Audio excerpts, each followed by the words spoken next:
What's up, Tailgaters? You're in the booth with Tailgate Nate today. Let's go through, preview, and predict some of the biggest matchups that we are going to see in Week 11 of the college football season. Second weekend of November looks on the surface to be a quieter week. However, it is those quieter weeks that wake up and cause the chaos in conference championship races and the college football playoff discussion. But there are still some bangers going on this week. You see 4 of them right over here, and we'll predict 9 more a little later on in the video. My name is Nate Pope, otherwise known as Tailgate Nate. I'm a sports media graduate with a massive passion for everything that goes on in the world of sports, but that especially includes the world of college football. So if you want to hear everything I have to say as we are in crunch time this season, go down below, hit that subscribe button, and ring the bell. And if you want to follow me on a more personal note, then please follow me on social media as I am on my journey to reach as high as I can in the world of sports media, in the professional field. So, hey, follow me again at TailgateNate29, Twitter, Instagram,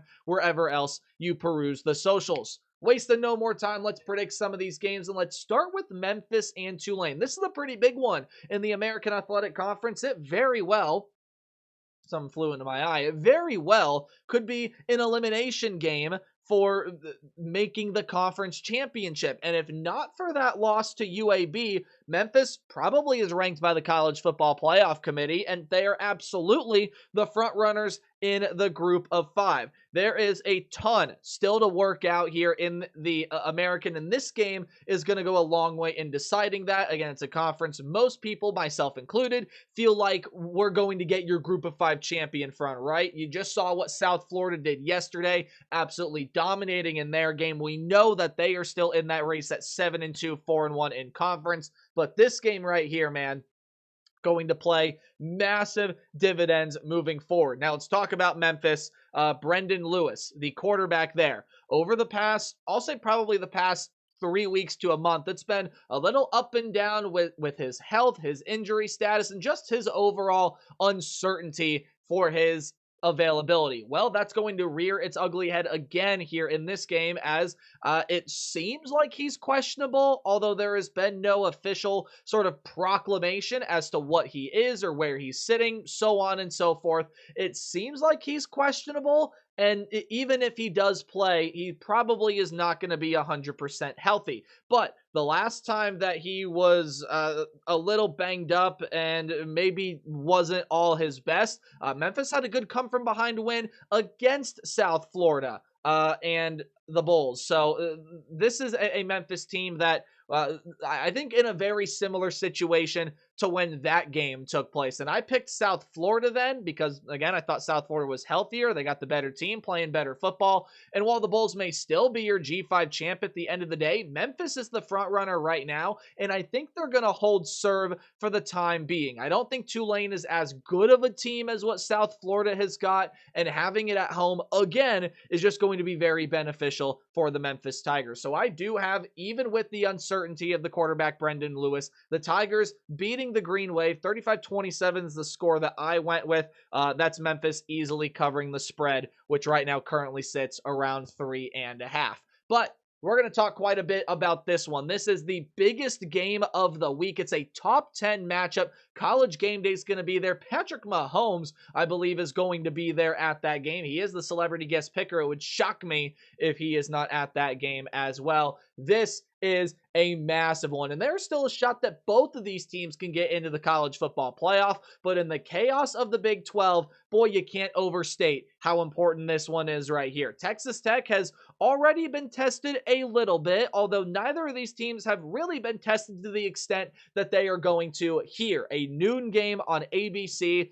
I really cannot wait here for this game. You're going to have Baron Morton versus Hank Bachmeier. Those two quarterbacks, when Morton has been healthy and played, he's looked good, and Bachmeier has been stellar as a freshman so far this season. They both got great wide receiver weapons. They both got some really good tailbacks back there. However, where I think the edge is going to be set here is defensively. I think Texas Tech, while both defenses have, for the most part, been playing pretty well this year, I think the Texas Tech defense is a little bit bigger, stronger, more physical, especially up front on that defensive line. And I think that that is what ultimately helps them win this game. On top of the fact that I think when you compare all the different pieces here, when you compare quarterback to quarterback, when you compare RB1 to RB1, when you compare wide receiver 1 to wide receiver 1, I think Texas Tech has the edge in a lot of those categorical groups. Now, the thing that's going to be interesting to me to watch here throughout this game is pretty much exactly what I think Texas Tech has the edge in already, but it is this line of scrimmage battle.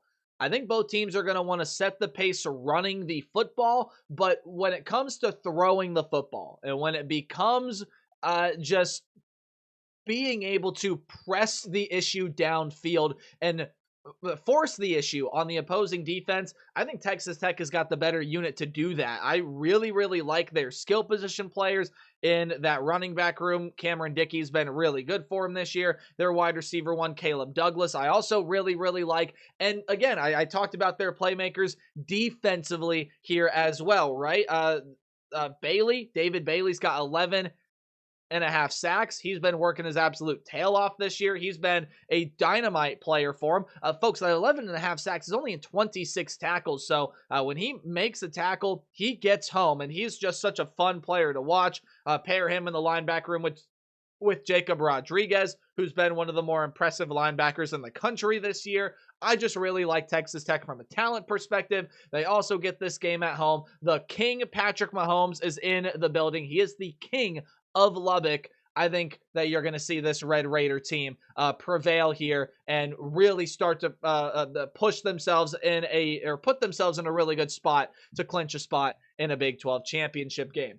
Talk about these two down here very, very briefly. I don't have as much time as I would like to talk about these, but Texas A&M and Missouri. Quite simply put, it's going to be up to this Missouri defense to slow down Marcel Reed, to slow down Le'Veon Moss, to slow down these wide receivers and everything else that Texas A&M can throw at you. It is a team, and by the way, it has not even really been Moss that's been the feature, right? It's been Reuben Owens who has been the guy in that backfield so far.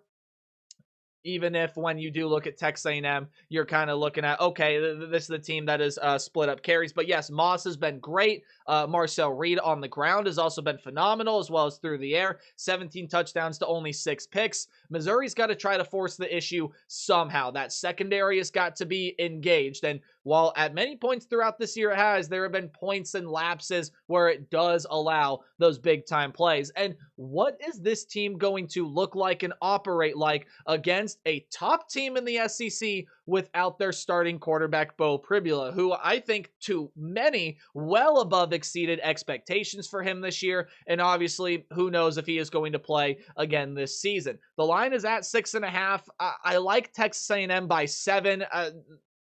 So I definitely think that that's going to end up being a really interesting thing to watch if you are someone that watches things of that nature. But I just think Marcel Reed with Owens and Moss and this group of wide receivers, defense has come up and made some massive plays throughout moments this year as well. I think Missouri can make things interesting even without Beau Pribula, but that, I think, is what does them in. Now, an upset here would cause major shockwaves throughout the college football playoff conversation, throughout the SEC, so on and so forth. But I think the number 3 ranked team in the country and one of only 4 unbeatens left is going to survive on the road. I think they get that one done against Missouri. I got 30-23. Let's talk about a really interesting one in the Big Ten. Oregon on the road against the Iowa Hawkeyes. You want a spot for some chaos? This is going to be the game that you will get it. Mark Gronowski has really started to round into form for the Hawkeyes. They had an extra week to prepare for Oregon after coming off just one of the more dominating performances you're ever going to see on a football field. 41-3 against Minnesota. Yikes. Now, Oregon has had a week to rest up for this one as well. They are coming off that game against Wisconsin, in which probably didn't perform as well as they wanted to, but still won the game by 14 points. This is going to be a fight, man. You don't go on the road in Kinnick and win handedly. I just don't think that's what Oregon is going to do. However, this is where Oregon really starts to prove their might, right? They lost their only test of the season at home to the Indiana Hoosiers. Now you got to go on the road in a massive upset spot and try to build your resume throughout the final month of this season. I think Oregon is going to get on the right path to doing that here in this game. Iowa is just such a hard team to play at home, and they are playing Iowa branded football. They are physical defensively. They're going to run the ball really, really well. But like I said, Mark Gronowski is starting to come into his own. I think you're starting to see him emerge and wake up a little bit for what the Hawkeyes thought he could bring at the quarterback position. Is it going to be anything stellar? Probably not. Again, it's going to be a run-led team that's going to try to force the issue and just out-physicality you. I think Oregon is going to be built for that. And I think Dan Lanning is going to be built for that, right? And this is an Oregon team that I believe when you get into the final month of the season here, it's going to really start to turn it on, and you'll see what Dante Moore and this offense are really capable of. So I do have the Ducks surviving what, again, I think is going to be a very tough road game on the road against the Iowa Hawkeyes. A little bit lower scoring than some may think, especially for this Iowa team that usually likes to force these defensive touchdowns. But I do think Oregon goes on the road, gets a big win for themselves in Kinnick. We will run through the rest of these games here pretty darn quickly. Again, I just don't have as much time as I normally would like to have for these videos, but alas, sometimes that's just the way the cookie crumbles. So let's talk about these ones over here. As usual, we start in the top left and in the bottom right, in Indiana, Penn State. I think if you did some really, really good convincing, you could sway me that this is an upset that could happen. And I definitely am still viewing it as a possibility, because to me, that game right over there just absolutely speaks to be the game that you're looking and saying, I mean, what a bad year Penn State has had. Everything has crumbled underneath their feet. They are coming off just an absolute beating on the road against Ohio State. And normally when you talk about the crowd in Happy Valley, you're talking about a crowd that's going to be engaged, that's going to be lively. Are they going to have that there at Penn State? Is this crowd going to be checked in? That's something that I think you really got to pay attention to. Indiana and Fernando Mendoza, I think, are just really, really electric offensively, and they're scoring points like nobody's business. I think Penn State will keep this thing interesting at times, kind of like they did in that first half there against Ohio State. Only a 3-point lead for the Buckeyes going into halftime, and the people thinking, hey, okay, how about this now, huh? Can Penn State pull off something shocking here? I think you're going to find something similar in this one, but it's not going to go the way of Penn State in the second half. Much like last week in Columbus did, Indiana runs away with things, and I think they win pretty comfortably at the end of the day. Penn State will make things interesting. This is another kitchen sink game for them. Throw everything out there, but the Hoosiers do win. Moving quicker on, I gotta believe that the Bulldogs are going to give the Bulldogs a fight. I got you on that one. I think Mississippi State is going to give Georgia a fight here in this game. This is a Mississippi State team that has given fights to a ton of teams, right? They were that close to beating Texas, let that one slip away. There were some good moments where they really made Texas A&M work for that game, so on and so forth. Georgia has just kind of been Georgia, right? I don't necessarily think this is a team that is middling or that is playing their best football right now, but I mean, they're just doing what Georgia does, right? They're hanging around. They're being physical. They're going to play a really, really disciplined brand of football in there as well, though sometimes that hasn't been there this year. I think Georgia's going to go on the road and beat Mississippi State, but the Bulldogs in Starkville do not make it easy, and a really good opportunity for a look-ahead spot, because the next week, Georgia has got Texas walking into their building, and that's a Longhorn program that just continues to build momentum as we trek on this season. So watch out for the upset here, but give me the Dogs. Georgia, that is, to win on the road in Stark Vegas. The home team is going to win this game here. Iowa State and TCU. Geez, man, this almost feels like a gotta-have-it game for the Iowa State Cyclones. Otherwise, you would drop to 5-5. But much like what I've said about TCU all season long, I think that this passing attack from Josh Hoover, 22 touchdowns this year, they're going to make this Iowa State secondary work, and I think TCU is going to walk away with the win. However, I did go back and forth on this game quite a bit, and probably out of any game here on the board, it would not shock me to see Iowa State win that game. Not at all. Again, it feels like a gotta-have-it spot. You really want Rocco Becht and company to wake up there and win that game for you. But again, I think Josh Hoover makes that secondary work a little bit too much. Quite simply for Vanderbilt and Auburn, I think Vanderbilt's going to win the game because the Auburn offense has been an atrocity this year all the way around. But I love what Josh Pate said, and I'm going to repeat it here because I love the quote so much. Not going to act like I stole it. I definitely heard it from him. After the freeze comes the thaw. So we'll see what Auburn looks like and what new scheme and whatever they might run. But Vanderbilt, I think, is going to win that game. They get this one at home, too, as well. And I think that's going to help out Vandy pretty tremendously. They cover the spread, and I think they win fairly handedly at the end of the day, although Auburn's got some pieces to be able to make a run. All right, lights are on you, Virginia. What are you going to give us now? This is a pressure situation that this program has just never been in before, and you're going against the Wake Forest team that, although in my personal opinion, the upset seems unlikely. That's why it's an upset after all. It's unlikely. You don't expect it to happen. Wake Forest can absolutely go on the road and pull this thing off. In fact, I'm not saying there's a pretty good chance of it happening, but in terms of the upset, relative to the unpredictability and just, oh, there's no way that can happen factor, right? I think Wake Forest's chances of going on the road and winning this game are pretty good. It's a program that is under the light. I'm talking about Virginia now. It's a program that's under the light. Everybody's talking about them. They're towards the top in the college football playoff rankings. In fact, they are the top-ranked team out of the ACC. The pressure is on this Cavalier team, and it's going to be fascinating to see how they play with the lights shining bright.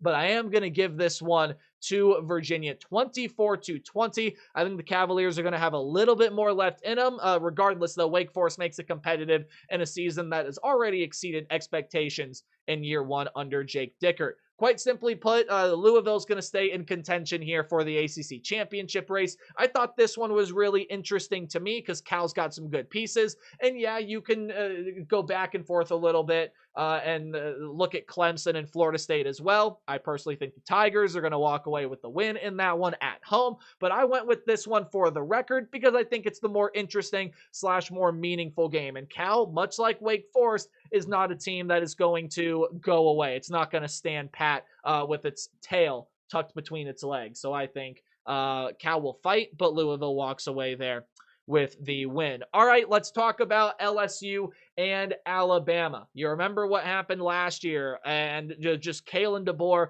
completely blitzed this LSU team, out-schemed them on the road in Death Valley. Now you get this one at home if you're the Alabama Crimson Tide. I mean, the line here is only at 10.5. Now, to be fair, you have all the talent in the world with this LSU team. Garrett Nussmeier's got one of the best wide receiver groups in the country. Caden Durham is a really good running back. And now that Brian Kelly is gone, I think you're going to see more, or now that Brian Kelly and Joe Sloan are gone, I think you're going to see more of a balanced attack offensively. Nussmeier is not going to be asked to do as much as he had been asked to do in the past. But I think this is an Alabama team that, again, is just going to come out and blitz them. This is going to be one of those games where I think Alabama is going to start to build that momentum towards the remainder of the season. And I just think they wipe the floor with this Tiger team.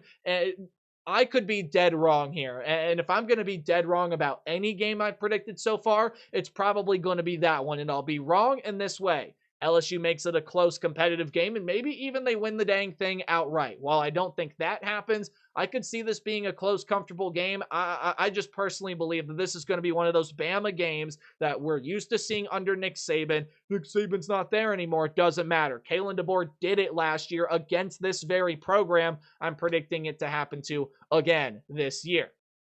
Notre Dame and Navy.